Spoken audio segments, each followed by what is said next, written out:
Right, so today, guys, I have two drinks, which is actually quite fitting. So I've got a hot chocolate and I've got an elderflower pressé thing. Because I think today I'm feeling, it might be because Jules was talking about the full moon last night, but today I'm feeling particularly low and emotional and bleh. So I can't decide what to drink. So I've got both. And so I thought today might be a good time to talk about the change cycle that we go through when we are thinking about changing our drinking, but also the cycle that we might go through when we might not be consciously, but when we might be heading towards, for want of a better word, relapsing or falling off the wagon or hitting the fuck it button. Because actually there's a cycle to that too, and you need to be able to get back on the change cycle once you've gone through a bit of a crappy period of falling off the wagon. So I thought it's interesting that there are two diagrams for two cycles for these things, and they probably overlap and it'd be worth talking about them. So today, while we're in I'm freezing, by the way. It shouldn't be this cold. I've already reached peak sock, so I've already got my knee length finished socks on. I don't know what I'm going to do when it gets colder. I've already got my hoodie on. I'm lacking woolen clothing, so we're in a bit of a terrible situation when it gets a bit colder. But today I'm going to talk about the change cycle, and I'm going to look at some notes I've got. So it doesn't mean that I don't care about you, it just means that I'm looking at notes. So I've always been really interested in the change cycle, partly because actually for anything we want to ask people to do, we're asking them to change something that they already do. And when I used to do campaigning work, I used to be quite into the change equation, which is looking at what it is that people are dissatisfied about in the world, try and paint a vision of the future that they would prefer instead, and then give people practical steps which they can take to make that change happen. So if you're unhappy with the way that refugees are treated going over from Turkey to Greece, then you can talk to people about what you would rather happen instead and what practical things they can do. And often that's about donating. Or when I worked for a campaign, it was about getting people to change their bank account. It's something very practical you can do. And actually, all of that applies the same to if you're changing your drinking. But it becomes an intrinsic change rather than extrinsic. So it's quite easy to talk about things that are happening in the outside world and say, here's something terrible, here's something to change. It's a lot harder to talk about changing yourself, because in order to talk about changing yourself, you need to accept that something's wrong. And we all know, and we've all talked about that fact, that you go through a process of denial before any of us have decided that we really need to change our drinking. We've gone through all sorts of stages of trying to cut down and moderate and change our behaviour in some way before we've gone through change. And we all know people who we think should change their drinking too, but we all know it's a bad idea to try and make somebody change before they're ready to. So what makes you change your drinking? Well, psychologists say there are 5 stages of change. One is pre-contemplation, the other is contemplation, the other is preparation and planning, then there's action, and then there's maintenance. And I'm going to go through all of those in a bit more detail, because actually it may be that some of you are not all the way through that cycle yet. And it may be that some of you have gone a bit backwards. And it may be that some of you can see other people that are in different stages of change. So what do we mean by pre-contemplation? Well, that's the unconscious stage, or in the case of drinking, probably quite literally the unconscious stage. The stage where we actually don't think there's anything wrong, you don't think anything should change, you're not really thinking about changing anything about your drinking, but slowly something's getting worse. So your drinking may be going up and up and up. But at this point in time, I'm drinking, I'm enjoying it, I'm really loving it. I really love going out and enjoying myself. This is something I want to do and I want to keep on doing it. But in the meantime, you're keeping on doing it may become more and more of a regular occurrence, and you may be doing more and more of it. But you're not ready to consider cutting down. You're not ready to consider to change anything. Now, it may be that people around you are beginning to think that you're drinking too much. They may start to make comments to you at this stage, and you'll get very defensive about those. So if you think now about some of those people that you know that have not yet changed their drinking, that you've been hanging around with, you'll probably be able to see from the outside that it's getting out of hand. But actually what's happened to you is you've got to the next stage, which is contemplation, which is that actually you really begin to acknowledge to yourself that you're drinking more than is good for you. I'm just going to have some hot chocolate. Now I'm going to have some elderflower cordial. I can't decide whether it's a hot, cozy day or a need to refresh. Anyway, so you've got to contemplation. Your realization might take quite a long time to come to you and take shape. It may be a confusing time, because what you'll be doing is you'll be comparing your drinking with other people and go, well, I don't drink more than so and so, and they still hold down a job and they've got an important role and they seem to manage their life fine. They seem to turn up at the school gates every morning at 9 o'clock looking fresh as a daisy.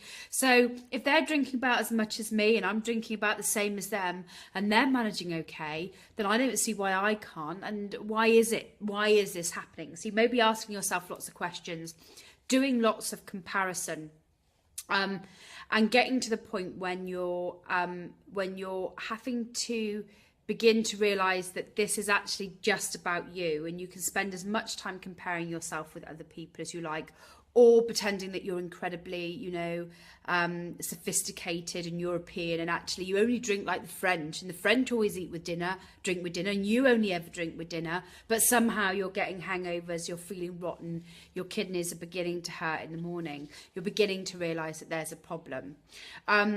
And actually that takes a lot of courage. So all of you that have done that, so all of you that are here on Club Soda have done that, actually you need to big yourself up a little bit, because actually that's a really, really difficult point in the behaviour change process, where you realise that this can't carry on as it is and you need to do something about it. It's an incredibly courageous point of view. It's a courageous point of view to stop comparing yourself with others and start really saying, actually, this is about me and what it's doing to me. So you're sowing the seed for the beginning of change. You're at that contemplation stage, but you don't quite know how you're going to do it, or what you're going to do, or what that means. Now, I got stuck in contemplation stage for ages.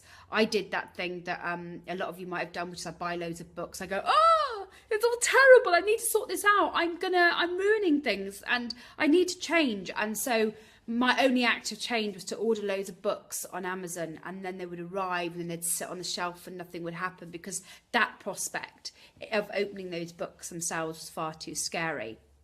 So I sat in contemplation for an awfully long time, and I suspect some of you did, and I suspect that some of you went back to pre-contemplation as well, going, actually it's not that bad, because actually the thought of going back to drinking doesn't sound as scary as actually doing something about it. So you might go back to pre-contemplation for a while, and then something will happen. It'll be a big event where something terrible has happened, where you've been embarrassed by something that's happened, and you stick yourself back into contemplation again.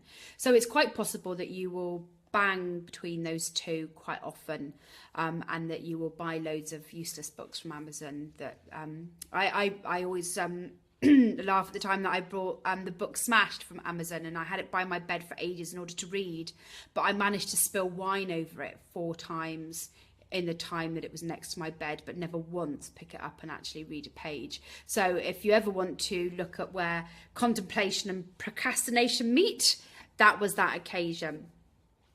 So in order for you to actually get from contemplation to somewhere more meaningful, you then need to take action. And we all hate that, because action means change.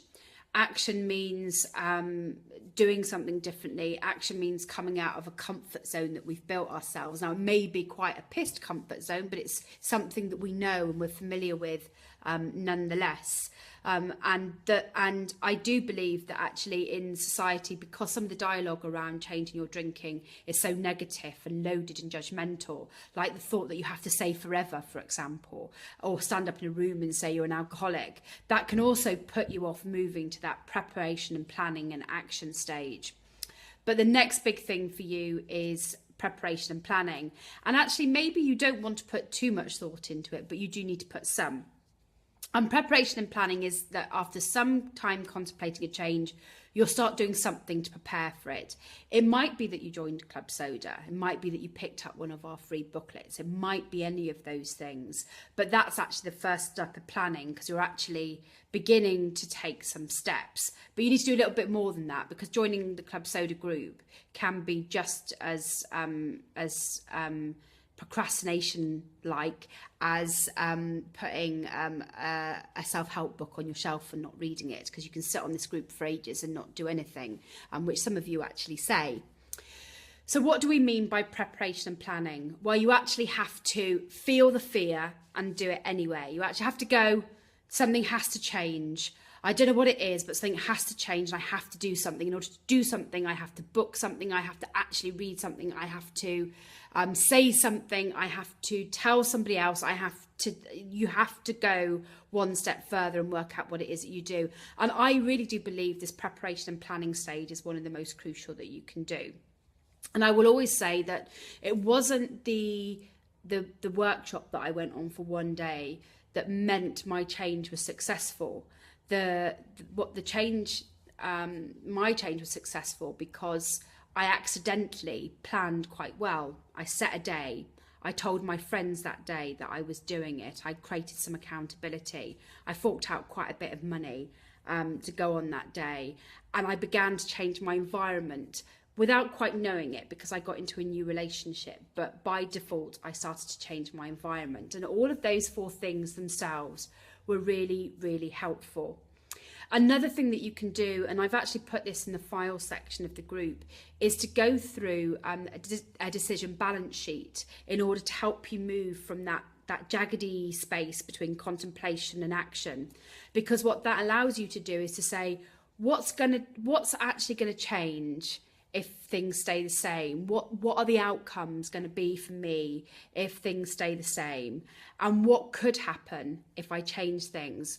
And it allows you to see that the worst that can happen isn't that much, and the benefits of change could be really huge. So it allows you to put into balance that fearful stage of change and begin to help you plan, because it begins to give you, and if we go back to that change equation earlier, it begins to give you a vision of the future that you would really like to see.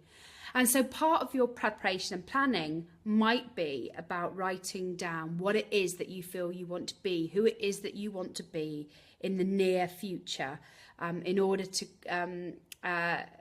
by giving up drinking, what is it you hope to achieve? It might be, not embarrassing yourself so much, not embarrassing somebody you care about, not having blackouts, having more energy in the morning. These don't have to be amazing things. You don't have to, want to be president of the United States in your big vision of the future. They can be a simple thing as being a better parent. It can be about being more engaged in your job. It can be about being less grumpy and scratchy and moody. It could just be as simple as that. But you begin to build a future of yourself that you want to see, and you can begin to write that down as part of your preparation and planning. You may want to set a date. You may also want to decide who your cheerleaders are and people that are going to help you. And as I say in the Planning Sucks booklet, you may also want to begin to set up a daily routine where you plan your weeks ahead so that you can make sure that you're dealing with those external and internal triggers that might mean that you drink. And we'll come back to that a little bit, though that's not the sole conversation today. But the fact is that you've all been through pre-contemplation, contemplation and planning. Some of you may have slipped back and back into contemplation, and then you come back to planning. But you can see how that change cycle is quite important in changing your drinking, because changing your drinking isn't linear. You're probably batted backward and forward between all of those parts of the change process as you've been thinking about your drinking over what could be a very long time. For me, I knew I had to change it in my late 20s, but I didn't change it until my late 30s. So there we go. So what happens after you've done your planning and preparation? Well, as we all know, we can procrastinate by making lists and then never taking action. So you do now need to take some action. And it may be that they're still quite vague plans at this point of time, or you might have made them with military precision. It all depends on the type of person you are, but it's a plan nonetheless. So if you don't feel your plan, you know, is completely route marched by day and exactly what you're going to do, don't use that as a reason not to get on with it, people. This is your plan. You have to make a plan that suits you and your personality. So it could be a vague, I'm not going to drink for a month, or it could be, you know, every day of the week, this is what I'm doing instead of drinking. Wherever you sit in there, that is your action plan, and that's yours and yours to do and yours to do alone and yours to work on and learn from. So, like I said, you might slip backward and forward between those stages, but eventually you will achieve your goal. Now, when we talk about the fact that you may slip off, so those people who were trying to do a month off drinking and didn't quite manage it and they slipped off, you may need to go back to the planning stage and start again. You may need to go back to the contemplation stage and start again. But whatever you do you realise that you're going through a cycle of change? And it's not just this, I have to give up now, and if I don't do it, then I'm going to go and hit the fuck it button. And that's it, I've given up.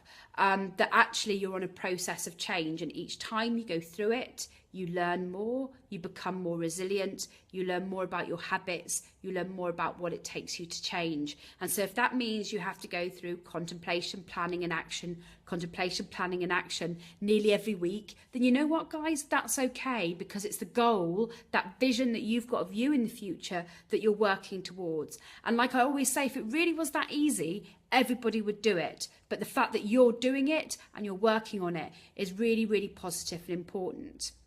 Now, I can see there are a few of you. So like Elena, hi Elena, you're on 50 days now, which is really cool. And then Joe and Jules are on sort of 5 months and 6 months each. So you already got a bank of days behind you, and you could already be feeling like you are, right, I've got this, I've got it nailed.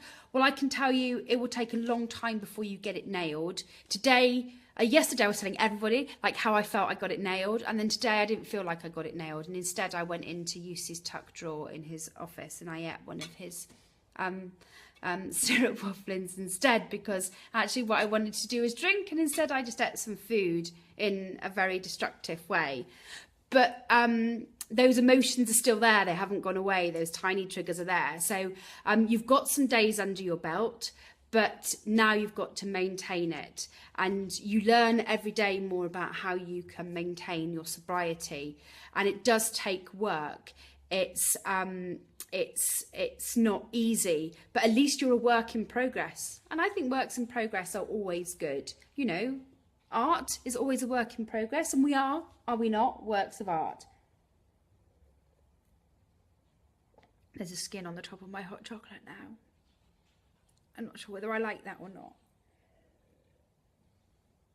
It's almond milk as well. How does that happen? Anyway, maintenance isn't easy. And so I really want to say to all of you that have already got some days under your belt that that's why you're still here, because we all know and we all share the fact that going forward, living life in high definition, emotional triggers and loads of other things will pull us off course. And so this isn't a stage just to be dismissed. Maintenance is now an ongoing process that will stop you slipping back to that pre-contemplation and contemplation stage. And this is really important as well, because it's about stopping you in what they say in professional circles is about relapse, and I'll come on to the relapse cycle in a minute. But you don't want to slip back to your old drinking habits. You don't want to waste all of that effort you've put in so far by going and having a drink or relapsing on one of your moderation goals, whichever it is, and drinking on one of your alcohol-free nights. So maintenance is really important. And like I said, those 5 stages you may go through loads of times. It might be worth reflecting back on, you know, remembering when you were at that pre-contemplation stage, not thinking you needed to change, but people around you might have thought you needed to. And then working out when it is that you realise that something needs to be done.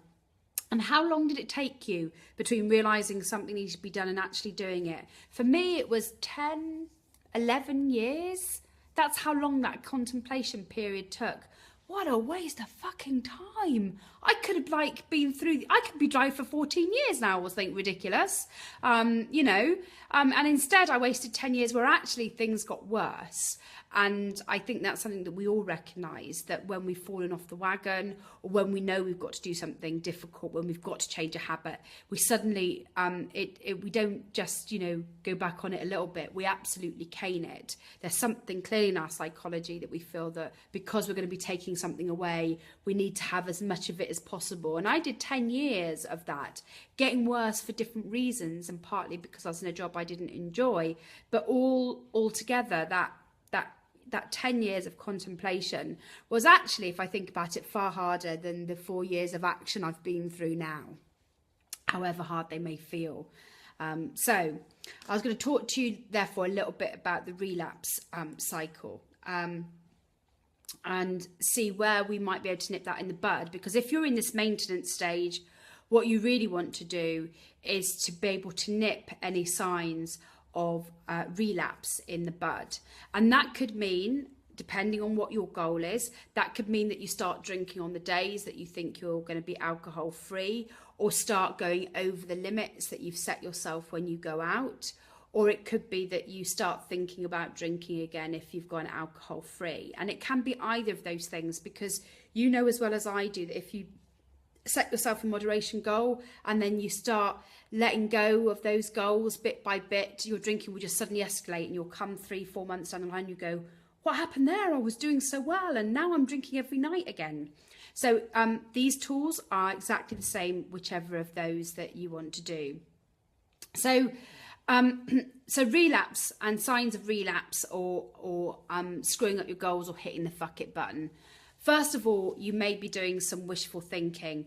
And this comes back to the fact that the discomfort of changing your drinking is quite hard. It's quite emotional. You may be missing out some social situations. You may be dealing with some emotional situations without alcohol for the very first time, and that can feel very hard. It may be that the discomfort of not being able to satisfy yourself immediately is hard to deal with, that discomfort. And, you know, why shouldn't I? I work really hard. Why shouldn't I treat myself at the end of the day? You may be starting to let that inner critic in your head have a larger and larger say and get stronger and stronger and stronger, and you may be stopping challenging it quite as much as you did. So if you find you're doing that, that's a really good sign that you're on the road to trying to persuade yourself that you don't really need to change your drinking.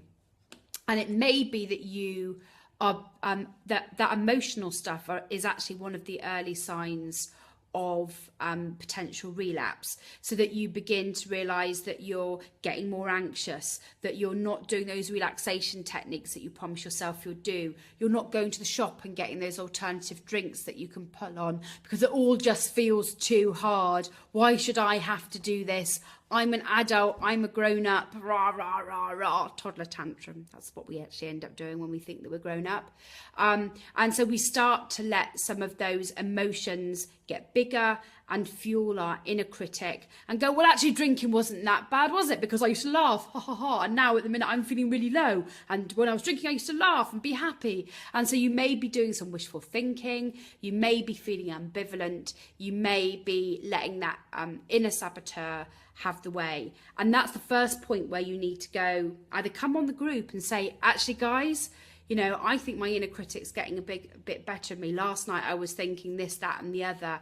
Or you may just need to stop yourself and realise that this isn't unusual. This happens to everybody that's changing something difficult, particularly when it comes to alcohol, and that you need to nip this in the bud now and maybe sit back down and do that decision-making matrix, or read some people's blog posts, or read or talk to the group, or have a look and remind yourself of that vision of the future that you set yourself when you were at your planning stage, when you were going through that change cycle. What you really don't want to do is drag yourself all the way back to that contemplation stage where you start drinking and going, oh, well, I'll do it tomorrow. The future me will make this possible, but today I'm going to drink.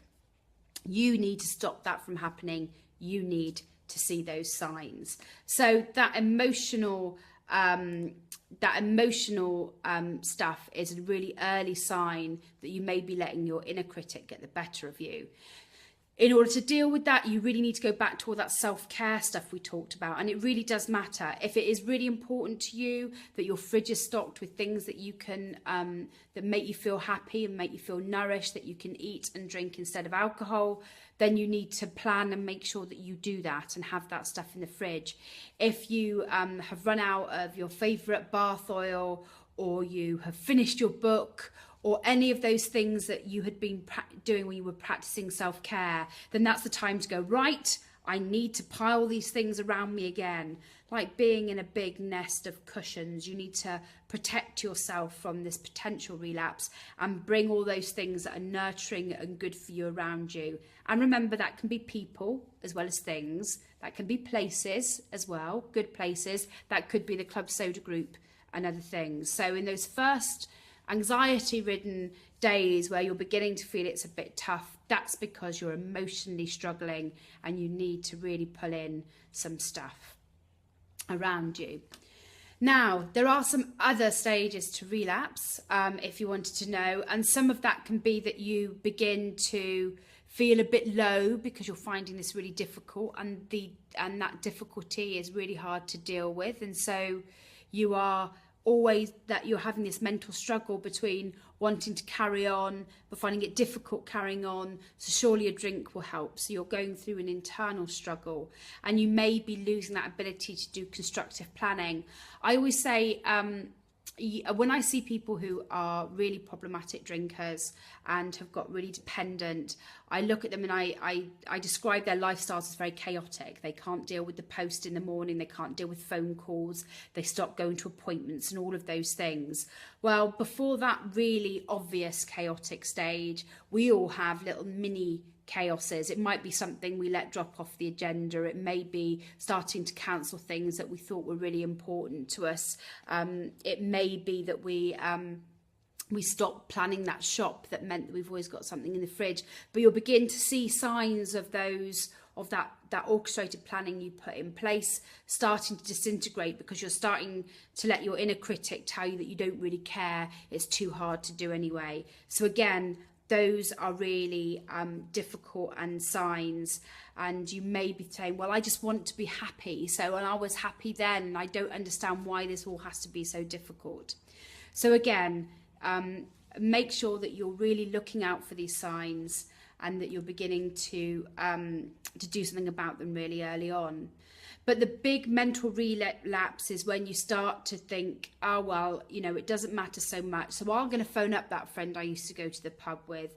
Or you might start lying to yourself or other people about what you're doing.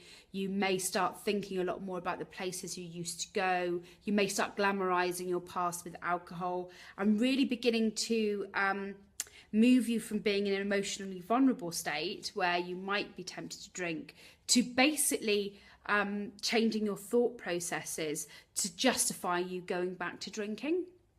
And that's where that mental relapse really comes in, where you begin to the pull of the alcohol becomes stronger, and you're chipping away at your mental resilience that you've built up over the last few months. So there is this cycle where you'll go through an emotional relapse, you find the discomfort difficult, and then you begin to let your internal saboteur take over and start to really win that war with you. Don't let it do it. Recognize what it's doing. It's trying to trick you into drinking again. So what do you need to do? Well, first of all, you need to talk to other people. You need to go back to that decision-making matrix that you made right at the beginning. You need to go back to that vision of yourself in the future that you were already getting towards. You've put a lot of effort into this already. You might want to write down the things that you've gained from not drinking so far, so that you can weigh up and see, you know, despite the fact that this is hard, despite the fact that there's discomfort, it's still possible for you to carry on and move forward because you're getting somewhere. You might want to write down those small changes that have been really sort of light bulb moments for you. It might be your improved sleep, it might be eating, it might be that you've read a whole book on paper. I actually haven't got to that stage yet. It might be that you had a really great conversation with someone you haven't had for ages. It might be that you've been energetic 4 mornings out of 5. Don't underestimate those small things. Don't forget to write them down. Other things you need to do is maybe you need to refresh your list of distractions, the things that might make you excited. If you're finding that you were getting bored with those and therefore life seems less glamorous than it was when you were drinking, then maybe you need to refresh those distractions, find some new things to do, find some new things to watch, some people to hang out with, go on Meetup and start looking. But you're fighting a war here. You're fighting a war with your inner saboteur, and we want you to win. So you need to find all these things. You need to build these tools up around you, and you need to make sure that it doesn't get back at you, and make sure that it doesn't let those 4, 5, 6 months of really hard work slip. Like we said, that most urges go after 30 minutes. So find something that's 30 minutes long and make it happen. You can do this stuff, guys, because you've already done. Some of you might have only done a week. Some of you have done longer, but you've already done a sprint. And every sprint you get stronger.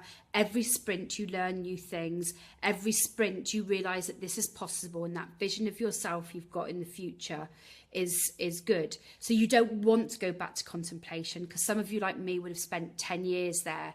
You don't want that cycle of relapse to take you back to somewhere that was really difficult to get away from. You want to be in that process of action and deal with those emotional and physical urges that are trying to knock you off course. And remember that each of these things is a learning thing, and it doesn't just make you more resilient in terms of dealing with alcohol. It makes you more resilient to deal with absolutely everything, because you're facing life head on. So you know, these are tools. These are great things for you to do, and you will discover things about yourself that you never knew that you were capable of, and you'll discover more and more in those every day. And every time you pick up a bottle and have a drink of alcohol, you dull those brilliant things, you stop those things emerging, and you stop that process that will bring out all of those beautiful and wonderful qualities in you. So don't forget that every time that you want to have a drink, what is it you're saying no to? Well, you're saying no to finding out more about yourself. You're saying no to learning more skills that will be